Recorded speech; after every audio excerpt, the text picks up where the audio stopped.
श्रीगुरुन् वैष्णवांश श्रीरूपं साग्रजातं सहगना रघुनाथान्वितं तं सजीवं साद्वैतं सावधूतं परिजनसहितं कृष्णचैतन्यदेवं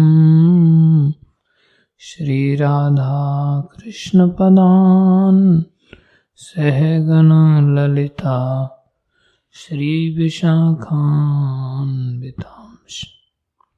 हे कृष्ण करुणा सिंधु दीनबंधु जगतपते गोपेश गोपीकांत श्रीराधाकांत नमस्तुते। तप्त कांचन गौरंगी राधे वृंदावनेश्वरी वृषभानुसुते देवी प्रणमामि हरिप्रिये। वाञ्छाकल्पतरुभ्यश्च कृपा सिन्धुभ्य एव च पतितानां पावनेभ्यो वैष्णवेभ्यो नमो नमः। जय श्री कृष्ण चैतन्य प्रभो नित्यानंदा श्री अद्वैत गदाधर शिवासादि गौर भक्तवृंद। हरे कृष्णा कृष्णा कृष्णा हरे हरे हरे राम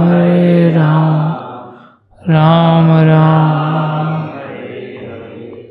हरे कृष्णा कृष्णा कृष्णा हरे हरे राम राम राम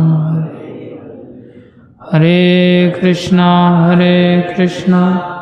कृष्णा कृष्णा हरे हरे हरे राम राम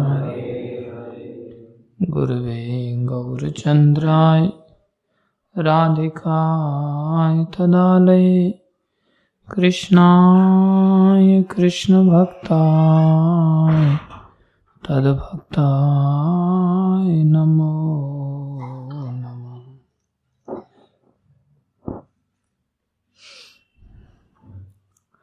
हरे कृष्णा।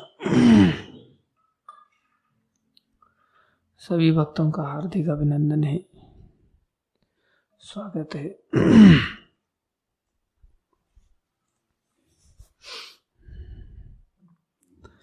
कृपा करके जो कुछ कहें ध्यान से सुनिए।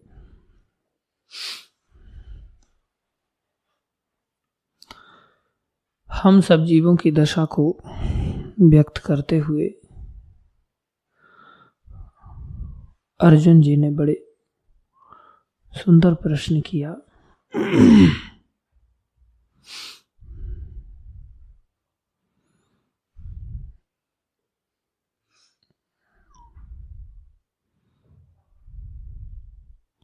कल भगवान धर्म की बात बता रहे थे।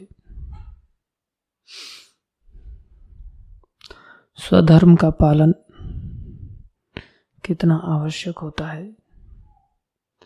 और स्वधर्म का अर्थ था निर्धारित आदेशों का पालन करना। आदिष्ट कर्म ही स्वधर्म के अंतर्गत आते हैं। आदिष्ट किसके द्वारा होना चाहिए?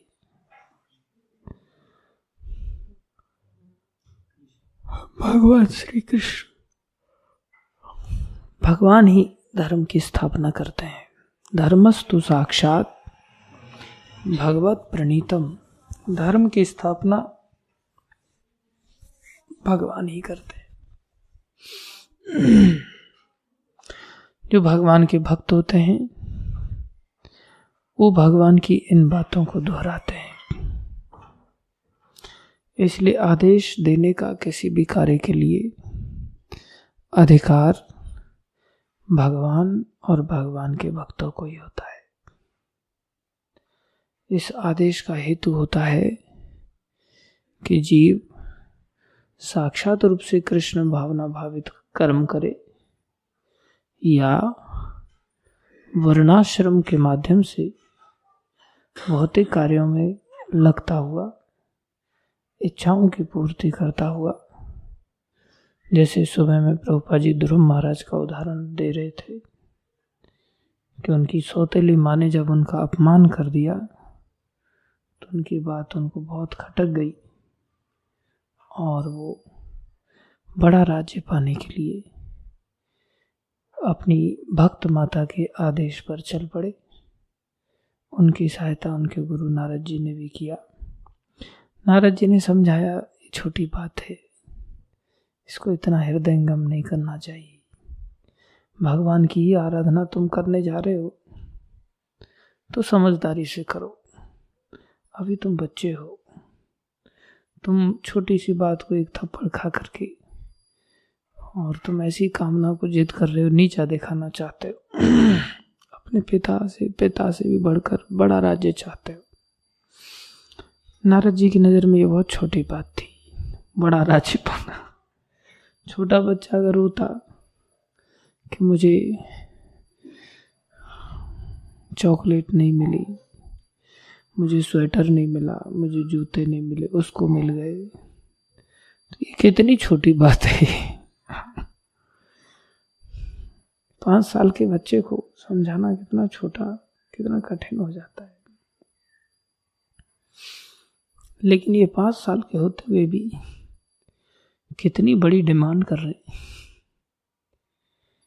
पीएम बनने का सोचना तो छोटी बात है, मुझे मेरे पिता से भी बढ़कर राज्य चाहिए। और नारद जी की नजर में ये कितनी छोटी बात थी। नारद जी बोले वापस जाओ, इतना गुस्सा नहीं करते। माँ है, माँ तो तमाचा मारी देती। इतनी सी बात को लेकर के तुम बच्चे की तरह भगवान की आराधना करने जा रहे हो। भगवान की आराधना समझदारी से करो तो ज्यादा अच्छा है। बोले नहीं, आप मेरी सहायता नहीं कर सकते तो हट जाइए रास्ते से। कई बार बच्चे लोग होते हैं ना, दृढ़ होते हैं, अपने आप में वो बहुत फंसे हुए कह सकते हैं, या बहुत संसारी दृष्टि में सुलझे हुए कहते हैं, मैच्योरिटी दिखाने का प्रयास करते हैं। आज एक बच्चे को मैंने कहा कि तुम इतने दिन से मंगल आरती नहीं आए। पहले मैंने कहा आज तुम मंगल आरती नहीं आए तो क्यों नहीं आए? बोले मैं कल रात को आपका प्रवचन सुन रहा था ना, इसलिए मैं लेट हो गया था और सुबह उठ नहीं पाया। बाकी बच्चे सुनते नहीं तो सुन रहा था, तो बोले मैंने रात को आपका प्रवचन सुना था इसलिए लेट हो गया, इसलिए नहीं आ पाया। चलो कोई बात नहीं, इतने दिन से तुम नहीं आए थे, उसका क्या कौन कारण है? बोले मैं ही कारण हूँ। माना फिर दंड मिलेगा उसका। बोले ठीक है, लेकिन अकेले में देना। दंड कैसे देना? अकेले में देना। मैं एक बार सुन करके तो थोड़ा हैरान हो गया। मैं बोला इसको भी पता है कि सबके सामने दंड नहीं स्वीकार कर सकते, अकेले में दोगे तो स्वीकार हो जाएगा। बोले अकेले में दे देना कोई दंड। मैं बोला दंड तो दंड होता है, वो तो देने वाला डिसाइड करेगा कि अकेले में देना है या सबके सामने देना है। तुम कैसे निर्णय ले सकते हो? कौन निर्णय करेगा इसका कि सबके सामने दंड दिया जाए या अकेले में दिया जाए? तो बोले बड़े तो आप ही हैं, ये निर्णय तो आप ही करेंगे। मुझे अच्छा लगा कि कम से कम ऐसा बोला। बोला फिर ठीक है, हम निर्णय करते।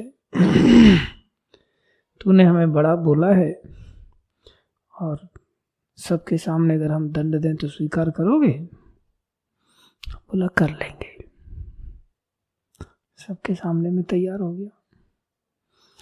ठीक है, फिर आप तैयार हो गए तो इस बार आपको क्षमा कर देते हैं। अगली बार सबके सामने नहीं, परिक्रमा में रोड पे खड़ा करके देंगे। तो एकदम आंखें ऊंची हो गई, उसकी सोच में पड़ी, ओहो आगे से गलती नहीं करना। बोले ठीक है। तो कई बार बच्चे लोग समझदारी का परिचय देते हैं, कुछ अटक जाते हैं।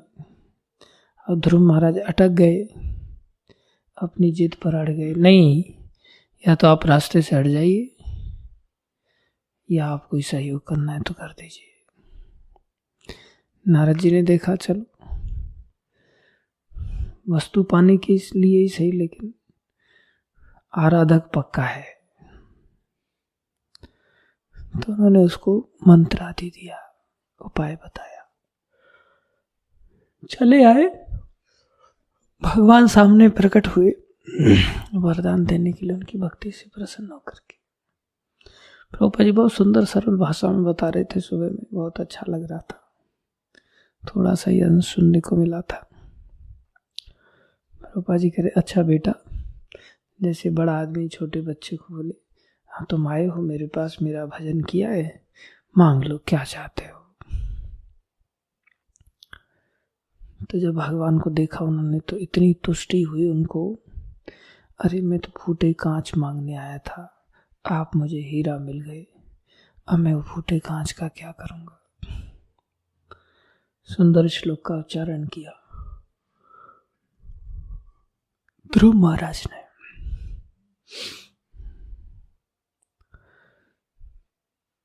कहने का भाव ये था कि वो एक भौतिक इच्छा थी और कामना की पूर्ति के लिए उन्होंने अपनी माँ का कहना माना, गुरुजी का कहना माना, और उसके माध्यम से वो भगवान की प्राप्ति कर लिए। तो या तो सीधा सीधा भगवान की प्राप्ति की जाए,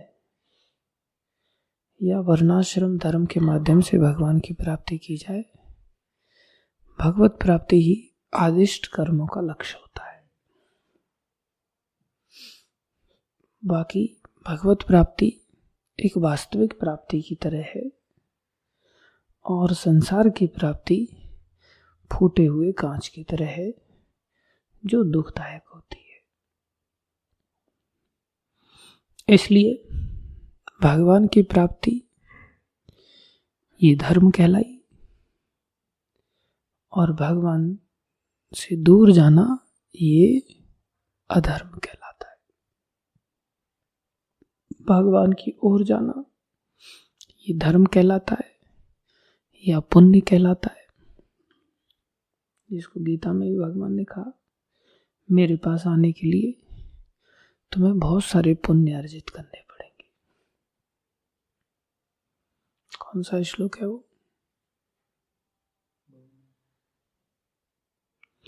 येषाम तो अंतगतम पापम जनानाम पुण्य कर्मणाम। अनेक पुण्य करने वाला होना चाहिए। तो ये पुण्य ही धर्म है, और पाप जो भगवान से दूर ले जाता है उसे अंतगत करना पड़ेगा, उसे खत्म करना पड़ेगा। इसलिए पाप ही अधर्म है, धर्म ही पुण्य है, अधर्म ही पाप है। धर्म क्या था? स्वधर्म क्या था? आदिष्ट कर्म ही धर्म है। इसलिए आदिष्ट कर्म ही धर्म है, धर्म ही पुण्य है। और आदिष्ट कर्म के खिलाफ जाना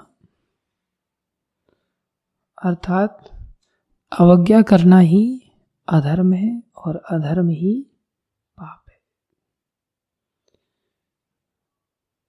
अर्थात भगवान की ओर जाना ही आदिष्ट कर्म है, धर्म है, पुण्य है। भगवान से दूर जाना ही अवज्ञा है, अधर्म है और पाप है। इतना समझ में आया?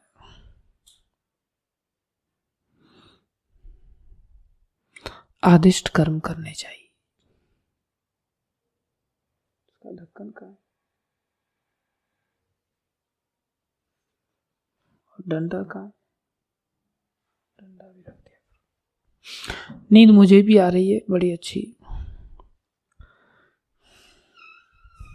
कीर्तन करते करते भी मैं एक पद में सो गया था, फिर अचानक से जाग आई। थोड़ा आप लोगों ने भी जागते रहना है थोड़ी देर के लिए। हरी चर्चा भी बड़ी जरूरी है ना। अर्थात हमें भगवान की ओर जाना है, धर्म करना पड़ेगा, उसके लिए आदिष्ट कर्म का पालन करना पड़ेगा। तो जो आदिष्ट कर्म है ये कहाँ से प्राप्त होते हैं? कहाँ से प्राप्त होते हैं? आज्ञा से। कौन आज्ञा देता है?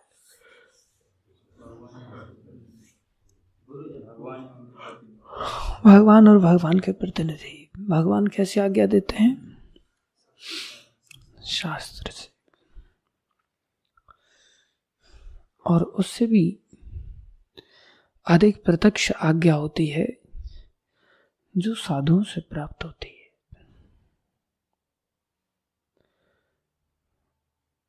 उससे भी अधिक प्रत्यक्ष आज्ञा होती है जो गुरुजनों से प्राप्त होती है। भगवान भी आज्ञा देते हैं हृदय से। परमात्मा रूप से भगवान हृदय में से आज्ञाएं देते हैं, लेकिन वो अंदर की आज्ञा होती है, हमें उतनी खटकती नहीं। उस परमात्मा रूप से प्रत्यक्ष भगवान के शास्त्र होते हैं जो सामने से आकर के आज्ञा देते हैं, समझाते हैं क्या करना है क्या नहीं करना है, विधि निषेध का ज्ञान देते हैं। और उनसे भी प्रत्यक्ष होते हैं भगवान के भक्त। कौन होते हैं? भगवान के भक्त। इसलिए सबसे ज्यादा प्रत्यक्ष कौन हुए? भगवान के भक्त लोग, जो बहुत ही लाइव होकर के प्रत्यक्ष रूप से हमें आदेशित करते हैं और हमें भगवान से मिलाने में सबसे बड़े सहायक बनते हैं। उनसे बढ़कर, भक्तों से बढ़कर और कोई सहायक नहीं होता। इसलिए भगवान ने कहा मेरे भक्तों की जो पूजा है वो मेरे से भी अधिक श्रेष्ठ है। इसी कारण से कहा गया।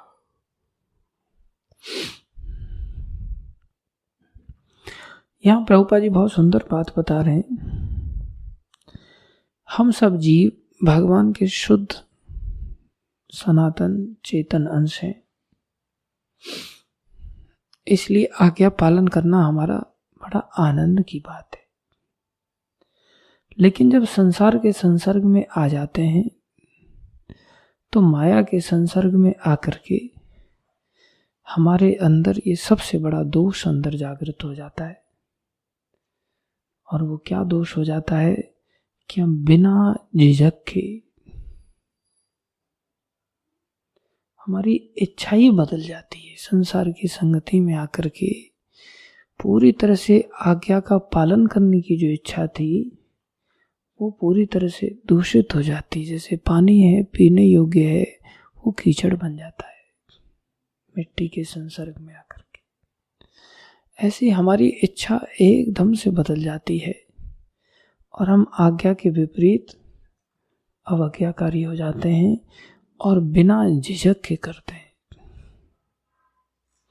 प्रायः सारा संसार ऐसे लोगों से ही भरा हुआ है जिनको पता ही नहीं कि मेरे लिए आज्ञा क्या है, और वो अवज्ञा का पालन करते और कैसे करते हैं? बेझिझक जरा सा भी अंदर हृदय में संकोच नहीं होता कि मैं ये करूं या ना करूं। पूरी तरह से बियॉन्ड हो जाते हैं, सोचते हैं मेरे ऊपर कौन होना चाहिए। इसलिए बेरोक टोक होकर के वो जीवन जीते हैं बिना झिझक। जो बिना झिझक जीवन जीते हैं, जिनके जीवन में कोई आदिष्ट कर्म नहीं होता, वो सबसे गिरे हुए जीव पाए जाते हैं। माया के सबसे गहन संसर्ग के कारण ऐसा होता है। वो आंखों में आंखें डाल करके उल्टे काम करते हैं चैलेंज के साथ। देखते हैं कोई हमारा क्या कर लेगा। मैं नहीं सुनता, मैं नहीं मानता। उनसे श्रेष्ठ वो लोग होते हैं जो झिझकते हैं। जो क्या होते हैं? झिझकते हैं। कुछ तो ऐसे होंगे जो बिल्कुल सिगरेट जलाएंगे और आपके मुंह पर धुआं मारेंगे चुटकी बजाते हुए। आपके सामने पूरा रगड़ रगड़ करके तंबाकू घसेंगे और थप्पी आपके मुंह के सामने मारेंगे बेझिझक। बेझिझक गालियां बकते हैं, मैं तो ऐसा ही हूं, परवाह नहीं करते। हम मंडी में सुबह गए थे सब्जी देखने के लिए, खरीदने के लिए। अच्छा लगा हमें वहां जाना। तो वहां देख रहे थे हम क्या रेट हैं सब्जियों के। तो वहां एक व्यक्ति बहुत गंदी गंदी गालियां बक रहा था। हम उसके सामने से गए तो भी उसको शर्म नहीं आई, बहुत ही गंदी। कोई कुछ नहीं बोल रहा था उसको। मैं उसको थोड़ा घूर के देखा, थोड़ा सा झमा, फिर पीछे जाकर के फिर चालू कर दिया उसने। तो बेझिझक लोग परवाह नहीं करते, गंदे काम करते हैं बेझिझक, बिना रोक टोक। उनके ऊपर कोई आदेश नहीं होता, मन मर्जी का जीवन जीते हैं। ऐसे लोग माया के बहुत भीषण थपेड़े खाते हैं, बहुत दंड पाते हैं। कुछ लोग होते हैं जिनके हृदय में ये पता होता है कि ये कार्य आदेशित नहीं है, आदेश के खिलाफ है, तो वो झिझकते हैं। क्या करते हैं? लेकिन अंदर से हृदय दूषित है संसार की संगति के कारण, इसलिए झिझकते हुए भी मौका तलाश लेते हैं। आपके सामने कभी बीड़ी पीते हुए नहीं दिखाई देंगे, लेकिन कब बीड़ी पी लेंगे पता नहीं चलने देंगे। अर्थात जो आदिष्ट कर्म नहीं है, उन कर्मों को करते हैं आंख चुरा के। कैसे करते हैं? आंख चुरा के। ऐसे देखेंगे कोई नहीं है। मैं कारीगर लोगों को मंदिर में देखता हूँ, वो भी बेचारे आंख चुरा के मसाला खा लेते फटाक से, दीवार का सहारा लेकर के। ऐसे आंख चुरा के हम बहुत कुछ करते हैं। हम भी बहुत कुछ करते हैं, इधर उधर देख करके, आंख चुरा करके। आंख चुरा क्यों रहे हैं? क्योंकि पता है ये गलत है, तभी तो आंख चुरा रहे, नहीं तो सीना तान करके करते, कोई डर भय नहीं सताता। जब भक्त होते हैं वो निश्चल होते हैं, वो आंख नहीं चुराते। हम आंख चुराते हैं और सोचते कोई नहीं देख रहा है, लेकिन पता चल ही जाता है। तो अर्जुन उन लोगों के बारे में बात कर रहे हैं, अनिच्छन्नपि, अर्थात ऊपर से जानते हैं कि ये गलत है, और ये जानते हैं कि इसका दंड भोगना पड़ता है। कुछ अच्छा करेंगे तो उसका कितना सम्मान मिलेगा, कितना सुख मिलेगा, कितना लोग हमसे प्रेम करेंगे, कुछ अच्छा करेंगे तो उनको ही पता होता है, लेकिन कर नहीं पाते। और क्या करते हैं? अनिच्छन्नपि वार्ष्णेय बलादेव नियोजिता। उन लोगों की बात कर रहे हैं अर्जुन जो आंख चुराते हैं, जो सीना तान के काम करते हैं, उनको तो छोड़ दिया उन्होंने। क्या कर सकते हैं? आंख चुराते मतलब थोड़ा चांस है सही रास्ते पर आने के लायक है। बोले ऐसे लोग हैं जो पापम चरति पुरुष, जो पाप में लगते हैं, पाप में विचरण करते हैं, अथकेन प्रयुक्त हो जाते हैं, लग जाते हैं। कौन उनको, कहां से उनको प्रेरणा मिलती है ऐसी पाप कर्म करने की? हे वृष्णिवंशी श्री कृष्ण, उसका कारण कौन है? तो उसके कारण के रूप में भगवान आगे बता रहे हैं, राधा कांत भगवान की जय। और भगवान बता रहे कि उसका कारण, बोले ऐसा लगता है अंदर से कोई लगा रहा है। तो अर्जुन का थोड़ा इंटेंशन इस प्रकार से है कि अंदर तो आप ही हैं तो आप ही लगाते हैं क्या? भगवान अगले श्लोक में स्पष्ट करेंगे, प्रभुपाद जी ने भी इसी श्लोक में स्पष्ट कर दिया कि ये पाप कर्म अंतर्यामी परमात्मा द्वारा प्रेरित नहीं होते, अपितु अन्य कारण से होते हैं, जैसा कि भगवान अगले श्लोक में बताएंगे। तो वो कारण को भगवान बता रहे हैं आगे चल करके। खैर, हम सबके लिए विचारणीय बात है कि हम सभी प्रायः इस कैटेगरी के जीव हैं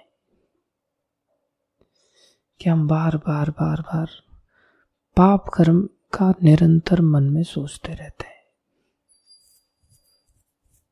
अर्थात भगवान से दूर जाने का ही सोचते रहते हैं और कर भी लेते हैं। क्या करते हैं? आदिष्ट कर्म को छोड़ करके सब कुछ करते हैं, वही पाप है। अर्थात आज्ञा से बचने का कितना सोचते रहते हैं, आज्ञा से बचने का कितना सोचते रहते, वही पाप है। अब फिर भगवान मिलेंगे क्या? और ऊपर से वेशभूषा जरूर साधु की है, ऐसे मैं आपके सामने बैठा हूं, लेकिन डर लगता है गुरुजी पता नहीं क्या आज्ञा दे देंगे, इसलिए दूर रहो। आज्ञा से बचने का उपाय खोजते रहते, साथ में जानते भी हैं कि इसके दुष्परिणाम होंगे, इसलिए उस दुख से बचना भी चाहते हैं, इसलिए भगवान को पाना भी चाहते हैं, इसलिए गुरु की शरण भी जाना चाहते हैं, इसलिए गुरु धारण भी करते हैं, इसलिए गीता आदि पढ़ते भी, इसलिए भक्तों के संपर्क में आते भी।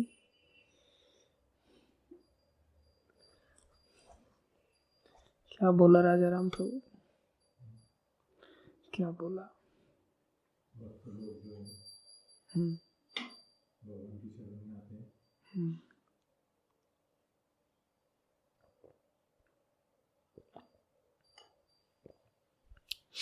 तो बहुत गुत्थम गुत्थी वाली बात है। ये पता है, ये ऐसे ही है कि बहुत ज़्यादा ही घूमने फिरने की आदत पड़ गई है और क्लास में पास भी होना चाहते हैं, पढ़ाई होती नहीं। फेल हो जाएंगे तो दुनिया थू थू करेगी, पास होना चाहते हैं लेकिन मस्तीखोर एक नंबर के।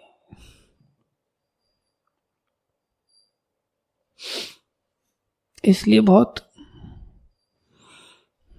जटिल अवस्था हो गई। हम उसी कैटेगरी के। उपाय क्या है?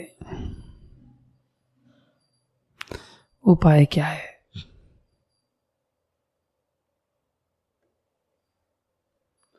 क्या बोला मैंने? किस चीज के लिए?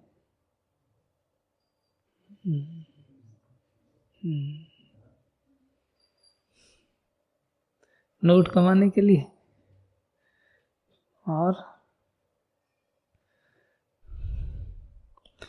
उपाय क्या है?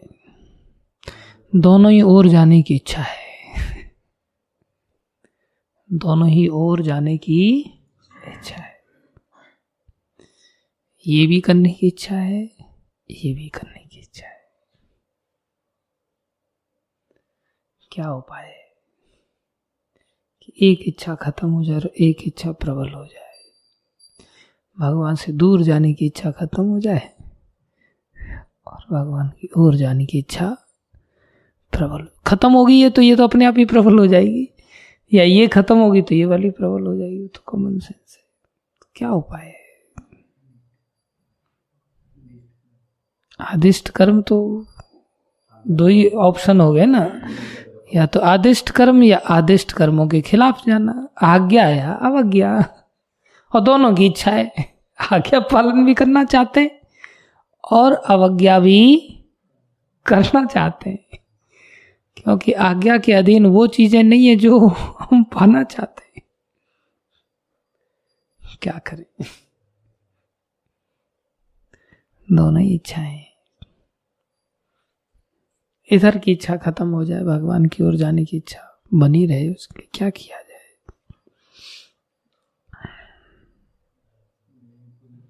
धर्म संकट है,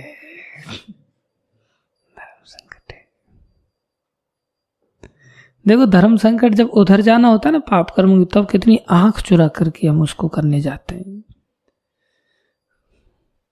और जो आज्ञा पालन करने वाली बात होती है ना, उसको कितना ढोल नगाड़े बजा के दिखा दिखा के करना चाहते हैं। मैं ये कर रहा हूँ, देखो मैं आज्ञा पालन कर रहा हूँ, ये देखो मैंने आज्ञा पालन किया, मैं ये सेवा कर रहा हूँ, आदेश का पालन कर रहा हूँ। उसको कितना बताते हैं और उसको कितना चोरी छुपे करते हैं। करते दोनों ही। क्या उपाय है?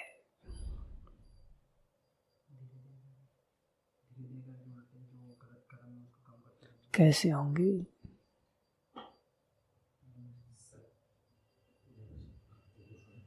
बोलो बोलो। साधु संग। वाह, साधु साधु उत्तर दिया इन्होंने, ताली बजाओ इनके लिए। इसका एकमात्र उपाय है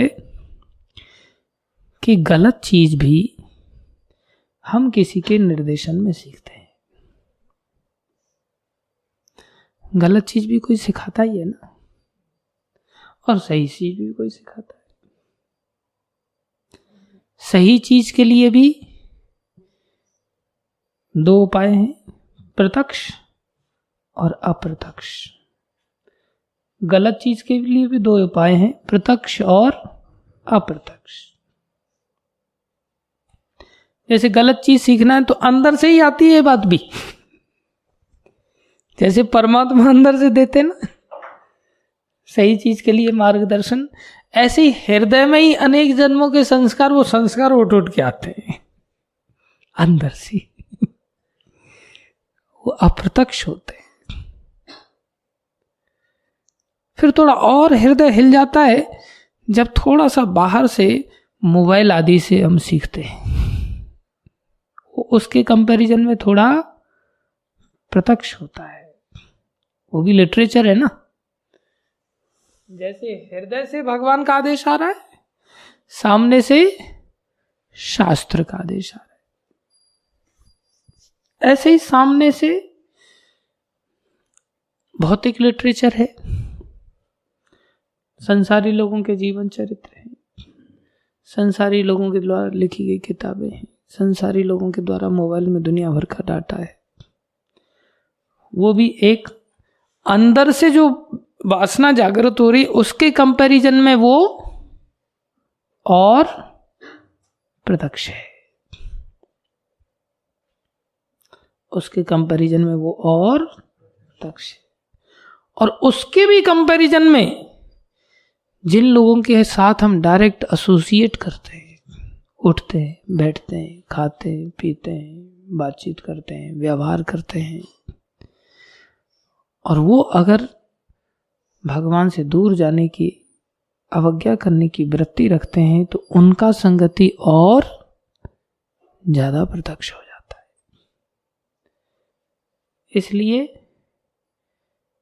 अंदर से इच्छा, बाहर के द्वारा, असेट्स के द्वारा, और बाहर प्रत्यक्ष व्यक्ति के द्वारा, जो माया के भक्त हैं। सेम इस साइड में है, अंदर से भगवान प्रेरणा देते हैं, बाहर से शास्त्र, मोबाइल आदि प्रवचनों के माध्यम से भी हम थोड़ा सा अपने आप को नरिशमेंट पाते हैं, और ज्यादा प्रत्यक्ष सामने कोई भक्त हो,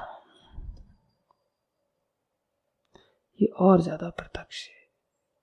ये उसी कैटेगरी में असर छोड़ती हैं बातें। इसलिए सबसे ज्यादा अगर कोई कल्याण चाहता है, सही दिशा की ओर ही जाना चाहता है, तो उसको क्या करना चाहिए?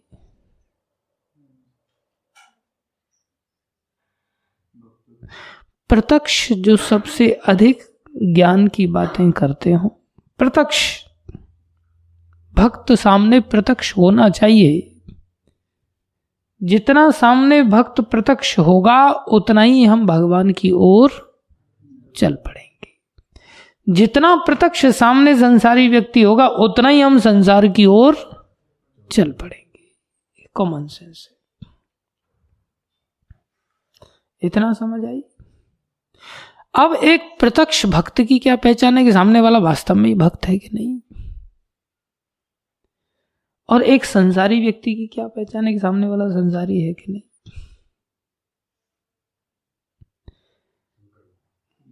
बोले उसका लाल कपड़ा है वो प्रत्यक्ष भक्त माना जाएगा, सफेद कपड़ा है प्रत्यक्ष भक्त माना जाएगा, लंबी लंबी दाढ़ी है वो प्रत्यक्ष भक्त माना जाएगा, कोई संसार में बहुत फेमस है वो प्रत्यक्ष भक्त माना जाएगा। बोले नहीं, प्रत्यक्ष भक्त कौन है?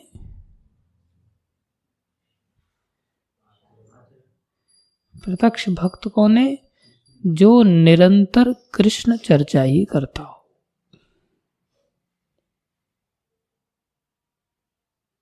प्रत्यक्ष भक्त कौन है? जो निरंतर कृष्ण चर्चा ही करता हो, कृष्ण कथा ही उसका जीवन है, जो शास्त्रों के आधार पर ही निरंतर जीवन जीता है, बातचीत करता है, हरि चर्चा करता है। जब हरि चर्चा जहाँ अत्यधिक प्रबलता के साथ जिसके जीवन में देखी जाती हो, वही प्रत्यक्ष भक्त है। जिसके जीवन में हरि चर्चा नहीं है, संसारी चर्चा है, फिर चाहे लाल कपड़ा, पीला कपड़ा, सफेद कपड़ा, भगवा कपड़ा, जैसा भी कपड़ा है, पढ़ा लिखा है, अनपढ़ है, जो भी है, फेमस है, कोई नहीं जानता, या बहुत तपस्वी है, उन सब चीजों का कोई महत्व नहीं होता। ये बात हम हमेशा के लिए अपने दिमाग में बिठा लेनी चाहिए। इसलिए प्रत्यक्ष रूप से जहां हरि चर्चा हमें प्राप्त हो जाए, ऐसे भक्तों का सानिध्य किया जाए। और कैसे किया जाए? तत्विधि, स्वयं भगवान ऐसा कह रहे हैं, तत्विधि प्रणिपातेन परिप्रश्नेन सेवया, ऐसे भक्तों की सेवा करनी चाहिए, शरणागत होना चाहिए, और शरणागति लेकर के ऐसे भक्तों की सेवा करनी चाहिए। जैसे प्रभुपाद जी का जीवन देखो, कितनी हरि चर्चा, कितनी हरि चर्चा। लास्ट मोमेंट पर भी जिसमें आदमी अपने दुख को रोना रोता है कि भाई मेरे को सर्दी लग रही है, मेरे को गर्मी लग रही है, यहाँ दर्द हो रहा है, वहां दर्द हो रहा है, ये करो वो करो, कुछ नहीं। He was above from the bodily platform, और उस स्तर पर हरि चर्चा कर रहे हैं। कितने प्रत्यक्ष भक्त थे।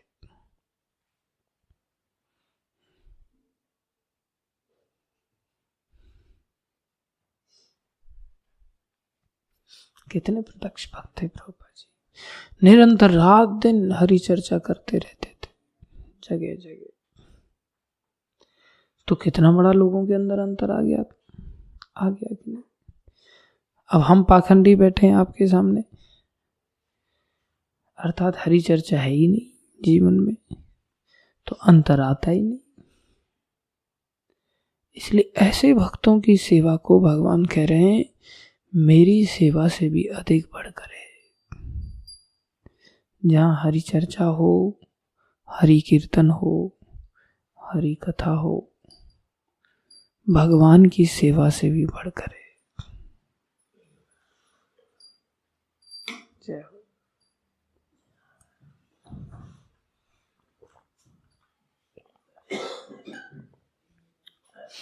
इसका अर्थ ये नहीं कि हम अपने आप को भक्त मान लें और सोचे कि हाँ हमारी सेवा भगवान की सेवा से भी बढ़कर है।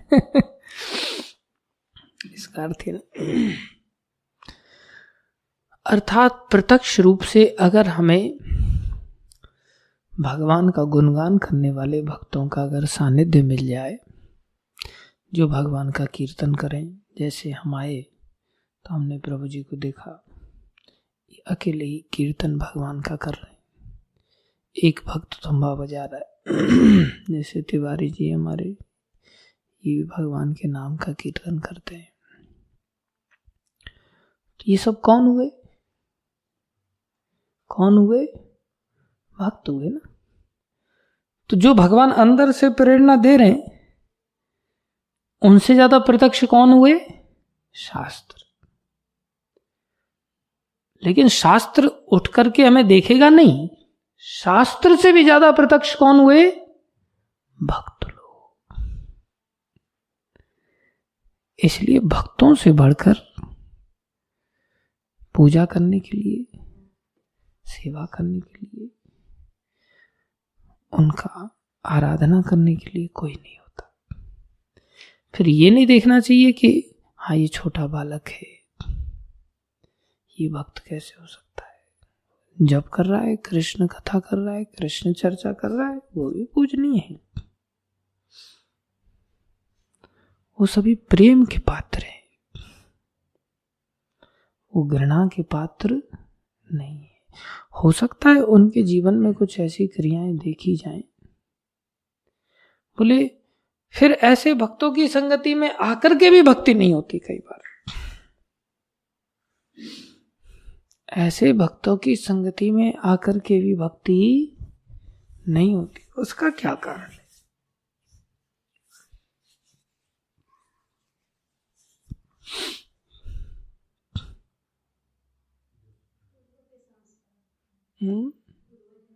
अरे वो तो प्रत्यक्ष पूर्व जन्म के संस्कार तो अप्रत्यक्ष रूप में पड़े, प्रत्यक्ष से बढ़कर अप्रत्यक्ष कैसे हो सकता है? संस्कार क्या करेंगे? सामने डंडा लेके आदमी खड़ा है, इसका कारण है सामने वाले व्यक्ति से, किसी भक्त से अगर हमें कुछ चाहिए तो हमें उसकी संगति का लाभ चाहिए, तो हमारा उसमें भाव होना चाहिए। छोटा हो बड़ा हो कैसा भी हो, हमारा उसमें भाव होना चाहिए, श्रद्धा होनी चाहिए, सम्मान होना चाहिए, प्रेम होना चाहिए। तब वो हमें अपनी संगति का पूरा पूरा लाभ दे देगा, या हम ले पाएंगे। तो ऐसा भाव कैसे आता है? बोले भाव तो नेचुरली होना ही चाहिए। इसलिए भाव कैसे आता है वो प्रश्न करके ये पूछना चाहिए भाव जाता कैसे है।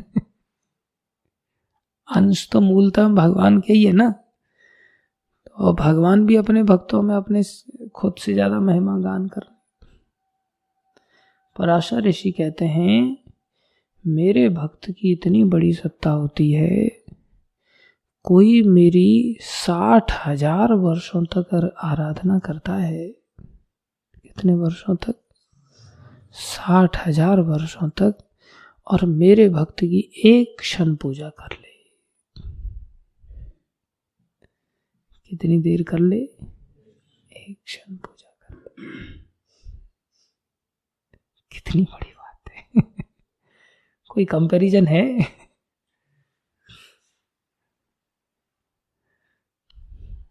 साठ 60,000 वर्षों तक भगवान की घंटी बजाना, भोग लगाना, अभिषेक करना, सेवा पूजा करना, और एक क्षण भगवान के भक्तों की सेवा हो जाए।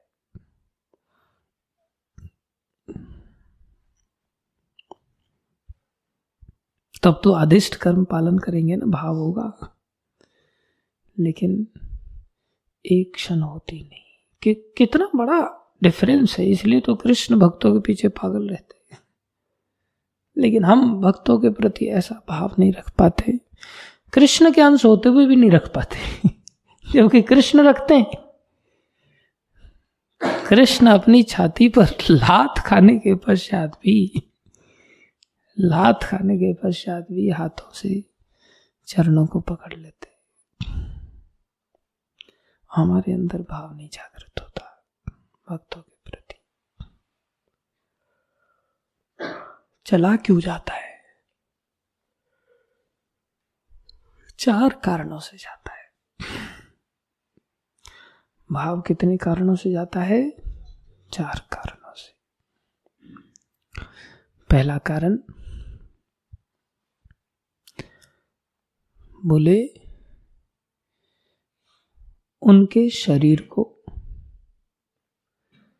जो कि 3 धातुओं से बना है। कौन सा श्लोक है? कुनपे त्रिधातु के। कैसे शुरुआत है उसकी? यस्यात्म बुद्धि कुनपे त्रिधातु के। पहला कारण है कि हम उनको जड़ शरीर की तरह मान करके चलते हैं। अब जो मुर्दा शरीर है, जड़ शरीर है, संसार का जैसे दूषित शरीर है, ऐसा ही हम भक्तों के शरीर को मान लेते हैं। और जो दूषित शरीर है उसके दूषित भाव रहते हैं। दूषित भाव मतलब काम का भाव होगा, क्रोध का भाव आएगा, लोभ का भाव आएगा। ये भक्तों के अंदर जो शरीर है वो शरीर के कारण देखे जा सकते हैं। कोई भक्त को क्रोध करते हुए देखा जा सकता है, कोई भक्त को लोभ से ग्रसित होते हुए देखा जा सकता है, कोई भक्त को काम से पीड़ित होते हुए देखा जा सकता है। ये जड़ संसार में शरीर धारण करने के कारण ऐसी शारीरिक वृत्तियां देखी जा सकती। उनके शरीर में से भी पसीने की दुर्गंध आ सकती, उनके मुंह में से दुर्गंध आ सकती। ऐसा हो सकता है। ऐसा सोच करके हम उनको सोच लेते हैं ये भगवान के बराबर कैसे हो सकते हैं। भगवान के शरीर से तो ऐसा आता नहीं ना। किसी को गाली देते हुए देख लिया तो हमारा उस भक्त में भाव रहेगा, जबकि वो शास्त्र से तो कितना प्रत्यक्ष है कि नहीं है। अगर थोड़ी हरी चर्चा कर रहा है तो, हरी चर्चा नहीं कर रहा, रात दिन गालियां ही बक रहा, तो फिर तो और संसारी है। ध्यान रखना पड़ेगा। अगर हरी चर्चा में उसकी वृत्ति है, हरी कथा में उसकी वृत्ति है, भगवत गुणगान में उसकी वृत्ति है, साथ में वो जड़ शरीर से ग्रसित देखा जाए, जड़ शरीर का व्यवहार भी उसके अंदर छलक रहा हो, उसको छलकेगा ही, उसको तो अवॉइड आसानी से नहीं कर सकते। छलकेगा अर्थात वो मल त्याग करेगा, लूज मोशन हो जाएगा, कई बार कपड़े भी खराब कर सकता है। ऐसी स्थिति में भी उसको भगवान से बढ़कर मान लेना।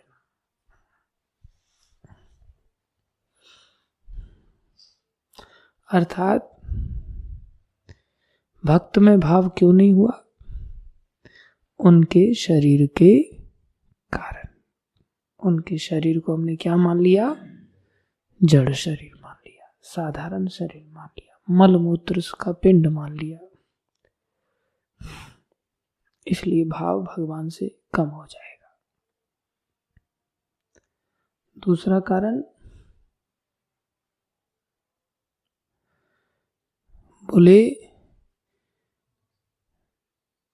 अपनी बुद्धि स्वधि कलत्र आदिषु, हमारी बुद्धि जब हमारे परिवारी जनों में आसक्त हो जाती है, परिवारी जनों में लग जाती है, तो भक्तों में कमी आ जाती है, भाव घट जाएगा। पत्नी की याद आएगी, बच्चों की याद आएगी, माँ की याद आएगी, पिता की याद आएगी, मकान की याद आएगी, भाई बंधुओं की याद आएगी। इन लोगों की याद आ जाने से, इन लोगों में रति होने से भगवान की रति नहीं, भगवान के भक्तों की रति कम हो जाती है, भगवान के भक्तों में भाव कम हो जाता है। तो भक्तों में भाव कम हुआ क्यों? हमारी संसार के लोगों में जो कलत्र हैं, जो परिवारी जन हैं, उनमें हमारी आसक्ति है। इसलिए भगवान से इतने बड़े जो भक्त हैं, जो भगवान से इतना प्रत्यक्ष रूप से ज्ञान देते हैं, बातें करते हैं, समझाते हैं, उनमें भाव की कमी आ जाती। तीसरा कारण भक्तों में भाव की कमी का, कि जो भगवान के श्री विग्रह होते हैं, भगवान की जो मूर्ति होती है, उसमें हमारा भाव हो जाता है पूजा अर्चना आदि का, ये सोचते हुए ये भगवान भक्तों से बढ़कर है, उनकी सेवा ही भक्तों में भाव कम कर देती है कई बार। कैसी विचित्र बात है। मूर्ति आदि की सेवा को, अब ये बहुत विचित्र बात है, बहुत आगे के स्तर की बात है। अभी हम तो उस स्तर पर पहुंचे ही नहीं। अभी तो हमारे लिए मूर्ति की आवश्यकता है और आगे तक रहेगी, और मूर्ति की आवश्यकता आगे तक क्यों रहती है? वो भी भक्त सेवा को अंतर्गत रहती है, तो वो श्रेष्ठ है। जब भक्तों से बढ़कर मूर्ति को मानना, वो माया स्वरूप है।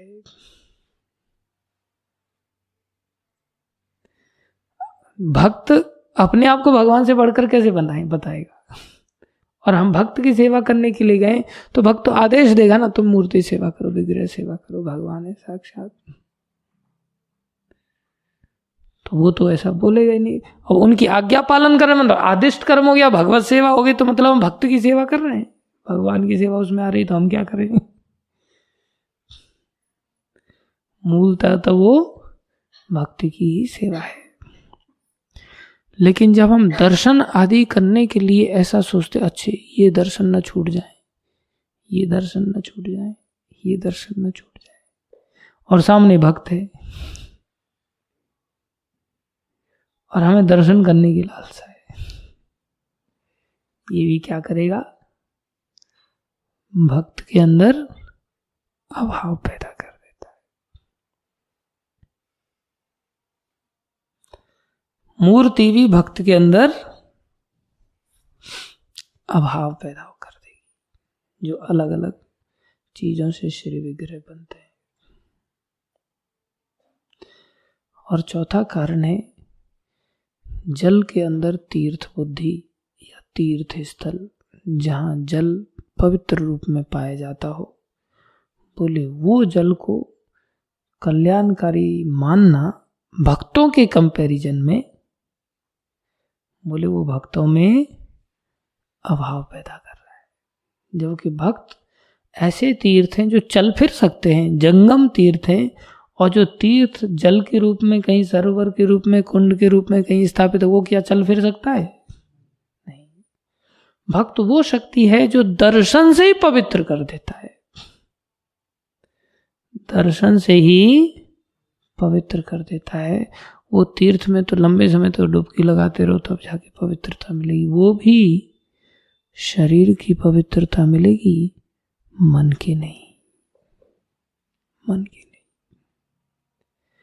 और मन जब रोज भगवत चर्चा भक्त के द्वारा हो जाती है, तो मन उस दिन तुरंत ऐसा पवित्र हो जाता है कि एक दिन के लिए तो आसानी से हिलता डुलता नहीं है।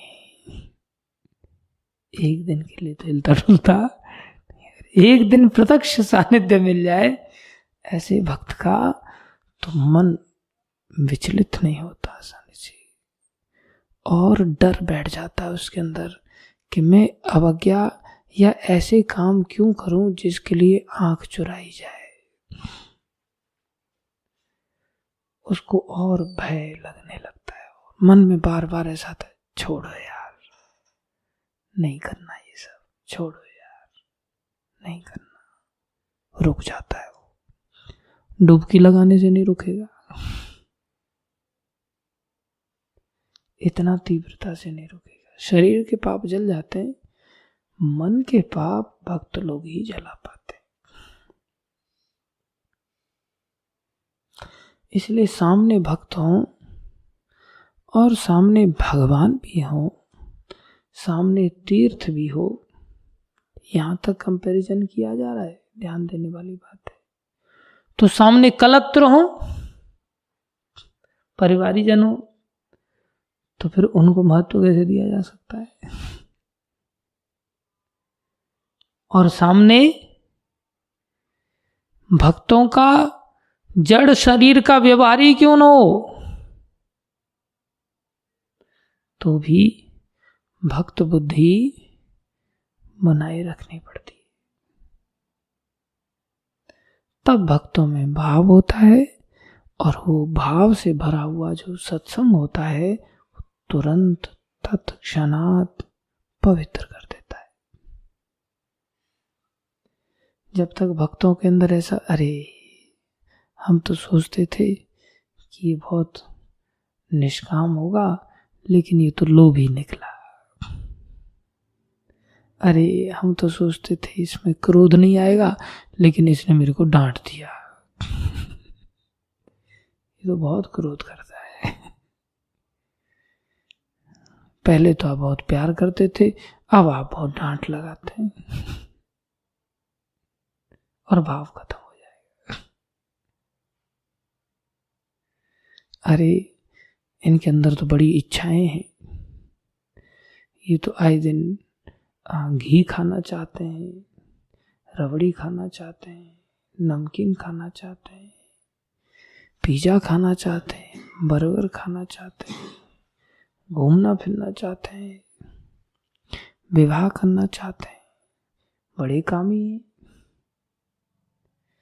शारीरिक दोष इत्तेफाक से पाए जा सकते हैं, लेकिन फिर भी उनमें भक्त का भाव रखना चाहिए। ऐसा भाव अगर हमारा छोटे बड़े सब भक्तों के प्रति हो जाए, ये सोच करके कि सारे के सारे जप करते हैं, सारे के सारे कीर्तन करते हैं, सारे के सारे श्लोक याद करते हैं, सारे के सारे मंदिर में भगवान की शरण में हैं, भक्तों के सानिध्य में हैं, अर्थात ये सब सेवनीय हैं, इन सब की सेवा करनी चाहिए भाव से। ये नहीं ये और 8 रोटी खाता है, ये 6 रोटी खाता है, बेलना रोज हमको पड़ता है, सेकना पड़ता है, पता नहीं कब। भावहीन अवस्था है। इसलिए ऐसे भक्तों की बड़े प्रेम से सेवा करनी चाहिए सबकी। भाव सेवा को प्रेरित करेगा। ये नहीं मैं ही तुम्हारे लिए रोटी बनाऊंगा, मैं ही तुम्हारे लिए झाड़ू लगाऊंगा, मैं ही तुम्हारे लिए सारी व्यवस्थाएं करूंगा, मैं ही तुम्हारे लिए सब्जी काटूंगा, मैं ही तुम्हारे लिए सब्जी खरीद के लाऊंगा, मैं ही तुम्हारे लिए आटा पीसूंगा, मैं ही तुम्हारे लिए आटा गूंदूंगा। नहीं, ऐसा सोचना चाहिए मैं एक आधी काम क्यों कर पा रहा हूं, मैं ही तुम्हारा टॉयलेट साफ करूंगा, क्यों नहीं। ऐसा सोचना चाहिए हम सब काम करेंगे, हम इन भक्तों का सब काम करेंगे। क्यों करेंगे, ये सब भक्त हैं, ये सब भक्त हैं। उनकी शारीरिक मर्यादा नहीं देखेंगे कि इनके शरीर में क्या दोष है, दूसरा, अपने घर वालों को भुला करके भक्तों में भाव रखेंगे। तीसरा, भगवान की आराधना को भी छोड़ करके हम भक्तों में भाव रखेंगे, सेवा करना चाहेंगे, इनका हित करना चाहेंगे। चौथा, तीर्थों को भी छोड़ करके, ये नहीं मुझे वहां दर्शन नहीं मिला, वहां दर्शन नहीं मिला, इतने साल हो गए मैं कहीं गया ही नहीं, ये नहीं हुआ, वो नहीं हुआ। हम भक्तों में ही भाव रखेंगे। न तीर्थ हमारा भला कर सकता उस स्तर का, न भगवान हमारा भला कर सकते मूर्ति रूप से, ना हमारे परिवारीजन भला कर सकते हैं हमारा, ना हम अंदर से परमात्मा रूप से इतना भला कर सकते जितना भला प्रत्यक्ष रूप से आसपास में रहने वाले प्रत्यक्ष भक्त कर सकते हैं। इसलिए छोटा सा बालक भी सेवनीय है, वो रोज कीर्तन में नाचता है, कितना प्रत्यक्ष हमें संगति दे रहा है, प्रत्यक्ष आदेश का हमें लाइव डेमोन्स्ट्रेशन कर रहा है, जो शास्त्र कह रहा है कि भाई नृत्य करना चाहिए और वो नाच रहा है हमारे सामने। कितनी प्रत्यक्ष बात है। इसलिए बड़े भाव से सब्जी बनाई जाए, बड़े भाव से भोजन बनाया जाए, ये नहीं जली पर फेंको यार, बस रोटी को सेक से फेंको, बस मक्खी को गूंद डालो अंदर। मैं थोड़ी इस टॉयलेट में जाता हूँ, ये लोग जाते हैं चप्पल पहन के, घुसूंगा मैं इसके टॉयलेट में, मारो गंद फैलाओ एकदम इसके बाथरूम में, कमरे में। इसका कपड़ा फट रहा है, फटने दो, इसका कपड़ा भीग रहा है, भीगने दो, इसका कपड़ा नीचे गिरा, मैं क्यों उठाऊं, गंदा संदा रहता है, भाव नहीं। इसलिए कभी भक्तों को ऐसा कहना नहीं चाहिए तुम ये सेवा कर दो, तुम ये सेवा कर दो, तुम ये सेवा कर दो। खुद करना चाहिए, हाँ मैं ये भी करूंगा, ये भी करूंगा, मैं सब सेवाएं कर लूंगा, कोई चिंता नहीं। लेकिन ये आएगी कैसे, जब मैं ही महंत बन के आप लोगों को लगाता रहता हूँ, चलो रे मिट्टी ढो, चलो रे ये साफ करो, चलो रे वो करो, चलो ऐसा करो वैसा करो। मेरे अंदर जब ऐसा भाव आ जाएगा कि मैं सब सेवाएं करने लग जाऊंगा, तो आप लोग भी सब सेवाएं करने लग जाओ। ये तो भाव सीखना पड़ेगा ना कहीं से। आप जैसे लीडर मानते हो वही कपटी है, तो कैसे काम चलेगा। इसलिए हम सभी भगवान से प्रार्थना करें कि ऐसा भाव आ जाए तो हमारे हृदय का ये कलमश साफ हो जाए, फिर अंदर से इच्छा नहीं हो, फिर चोरी चपाटी की जरूरत नहीं पड़ेगी। फिर तो सहज रूप से हम भगवत आज्ञा का पालन करने में ऐसे तत्पर हो जाएंगे, ऐसे तत्पर हो जाएंगे कि हमारे अंदर कैंकर्य मुद्रा आ जाएगी अपने आप। कौन सी मुद्रा? कैंकर्य मुद्रा। अभी जो हमारी मुद्रा है ना, ये सब राजसी मुद्राएं, आराम से पीठ अड़ा करके बैठना, ये सब राजसी मुद्राएं। कैंकर्य मुद्रा हनुमान जी वाली मुद्रा होती है, जैसे एक घुटने पर ऐसे बैठ जाते हैं, एक पीछे रहता है पैर उनका, जब बोला तुरंत उठ के चल पड़े, हाथ जोड़ करके मुंह की ओर निहारते रहते, क्या सेवा बोली जाएगी। इतना आनंद आता है उनको सेवा में। और हमारी स्थिति बिल्कुल अलग है। साधु लोग हमारे सामने कैंकर्य मुद्रा में रहते हैं, हाथ जोड़ रहे हैं तुम्हारे, तुम थोड़ा सा भगवान की ऐसी सेवा कर सकते हैं क्या? और हम राजसी मुद्रा में रहते हैं, और राजसी मुद्रा से कभी कभार थोड़े बहुत बाहर निकल के आ जाते हैं। लेकिन ऐसी दशा मेरी है, आप लोग तो सभी कैंकर्य मुद्रा में ही रहते हैं, सब अच्छी सेवा करते हैं, सब अच्छे भक्त हैं। और कुछ लोग तो ऐसा कहते हैं, हम हैं तो फिर आपको लगने की चिंता करने की जरूरत है, हम हैं ना।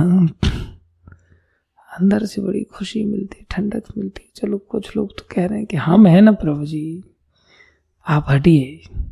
समस्या तब हो जाती है कि जब आप हटिए, हम हैं ऐसा बोल के फिर बोलते हैं, मैं देखता हूं हम हैं, वो कहाँ चले गए।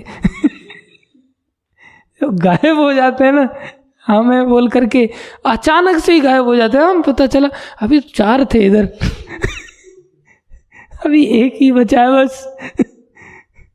सब हम हैं, कहाँ चले गए?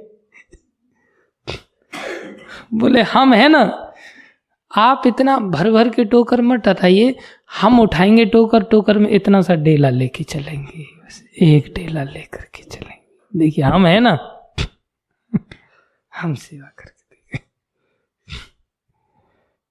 ये कैसे हम हैं समझ नहीं आता, लेकिन चलो फिर भी इतना कह रहे हैं, वही खून बढ़ाने के लिए पर्याप्त है।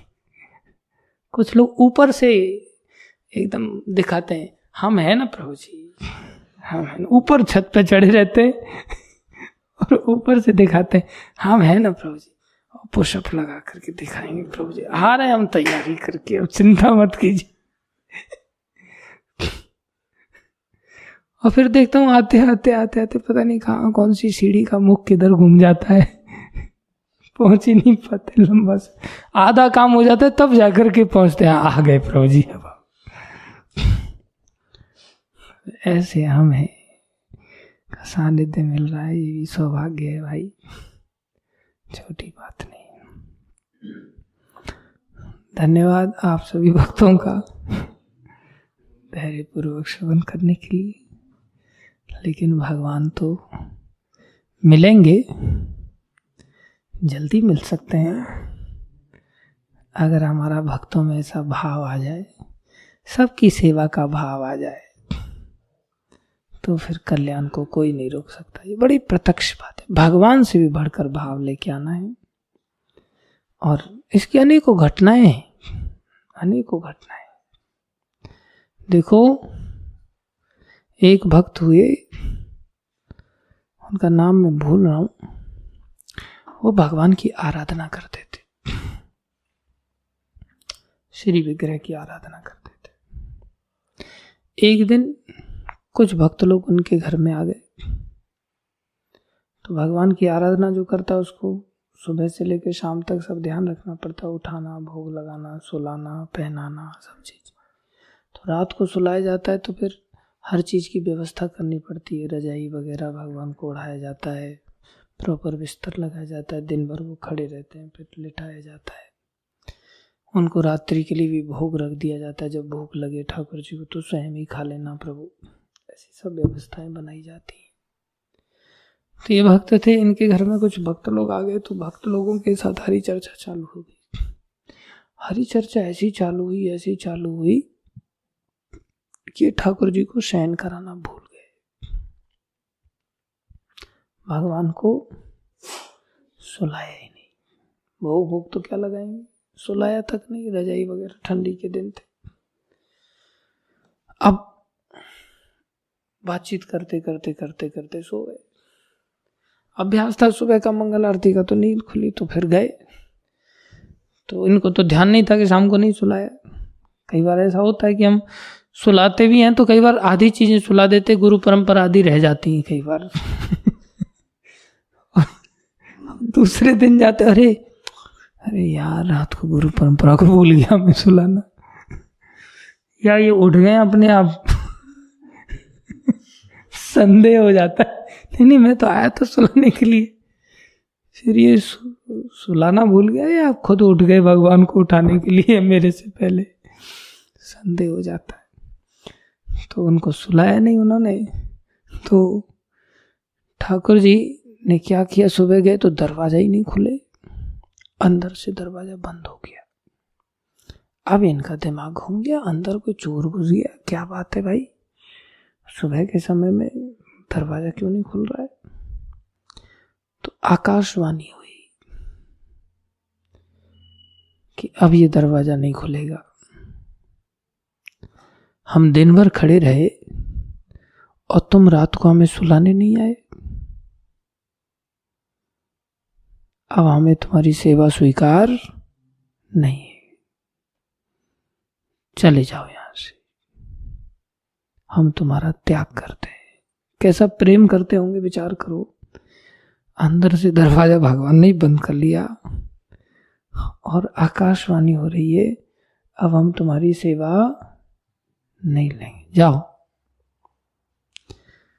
तो इन्होंने क्या किया, बोले प्रभु ठीक है, कोई बात नहीं, आपने त्याग दिया, कोई बात नहीं, घबराए नहीं। भगवान आकाशवाणी में ऐसा कह दे तो वो खुद कितना प्रेम करता होगा, कितना अच्छी तरह से सेवा करता होगा, तब तो भगवान कह रहे हैं ना, बोल करके दरवाजा लगा रहे हैं। कहना ही बड़ी बात है, और ऊपर से है ऐसा रहे कि अब हम तुम्हारी सेवा कभी स्वीकार नहीं करेंगे, जाओ।